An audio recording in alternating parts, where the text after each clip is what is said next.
আসসালামু আলাইকুম। কি অবস্থা সবার? কেমন আছেন সবাই? আশা করি আলহামদুলিল্লাহ সবাই অনেক বেশি ভালো আছেন। আপনাদের দয়া এবং ভালোবাসা আল্লাহ পাকের অবশ্যই সহমত আল্লাহ পাক আমাকেও ভালো রেখেছে। যাই হোক, যেই বয়সে বিদেশের একটা মাটির একটা ছেলে তার পরিবারের হাল ধরে, সেই বয়সে আমাদের দেশের ছেলেরা তার চুলটা কিভাবে কাটবে সেটাই ভালো করে বোঝে না। যাই হোক, সেই কথাটা কেন বললাম বা কি কারণে বললাম? আব্বু সকালবেলা যখন চুল কাটতে বের হয়েছি, তখন আব্বু আমাকে কাটিংটা শিখিয়ে দিচ্ছিল, এভাবে না এভাবে কাটবা চুলটা। তো দেখা যায় এখনো আমাদের অনেক কিছু শেখার বাকি, অনেক কিছু শিখতে হবে আরো।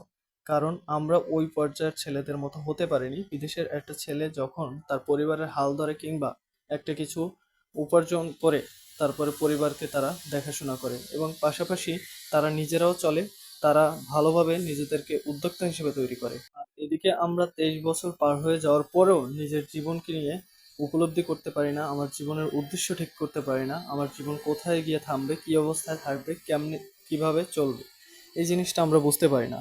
যাই হোক, সর্বোপরি আলহামদুলিল্লাহ শুকরিয়া আদায় করি মহান রব্বুল আলমিনের দরবারে, আমার আব্বুকে সুস্থ রাখুক। আল্লাহ হাফেজ।